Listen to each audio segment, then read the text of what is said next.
సర్కార్ బడి అంటే ఎట్లుంటదంటే పాత గోడలు, ఇరిగిన తలుపులు, పలిగిన కిటికీలు, తిరగని ఫ్యాన్లు, ఎలగని బుగ్గలు, మొత్తానికి ఎప్పుడు కూల్తుందో తెలియకుంటుంటది. రాద్దామంటే షాక్ పీస్ ఉండది, ఉన్న రాస్తానికి బోర్డు చక్కగా ఉండది. ఇయో గిట్లుండే ఒకప్పుడు. కానీ ఇప్పుడు సర్కార్ బడుల తరికే మారిందుల్లా. అందులో సగులం సౌలతులు వేస్తుర్రు, కానీ గీడ మాత్రం అంతకు మించి ఉన్నది పో. సర్కార్ బడుల గురించి చెప్పి ఏమో మొగులు, గ్రహాలు, సూర్యుడు అని అంతరిక్షం చూపిస్తారేంది అంటారేమో. ఇది మ్యూజియమో, కార్పొరేట్ స్కూల్ల సైన్స్ ల్యాబో కాదు.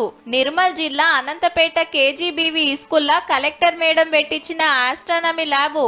అంటే గ్రహాలు, నక్షత్రాలు ఎట్లుంటాయి, భూమి దాని చుట్టూ అది ఎట్లా తిరుగుతుంది, చంద్రుడు భూమి చుట్టూ ఎట్లా రౌండ్లు కొడతాడు, సూర్యుని చుట్టూ భూమి ఎట్లా గిరికలు కొడుతుంది, ఎట్లా చీకటి అవుతుంది, ఎట్లా తెల్లారుతుంది అనేది బొమ్మలు చూపెట్టుకుంటా నేర్పిస్తున్నారు. 4 బళ్ళల్లో ఈ సౌలతి చేస్తే మంచిగా నేర్చుకుంటుండ్రు పోరలు.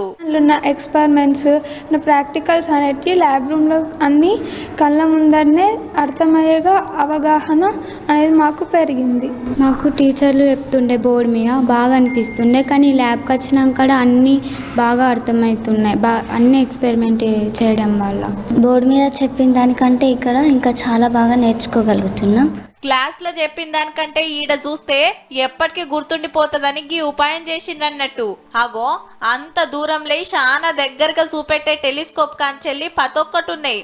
అట్లనే మన పేయిలుండే అవయవాలు, అస్థిపంజరం కాంచెల్లి ఒకటే అర్రల సైన్స్ అంతా పరిచినట్టే ఉన్నది పోన్రి.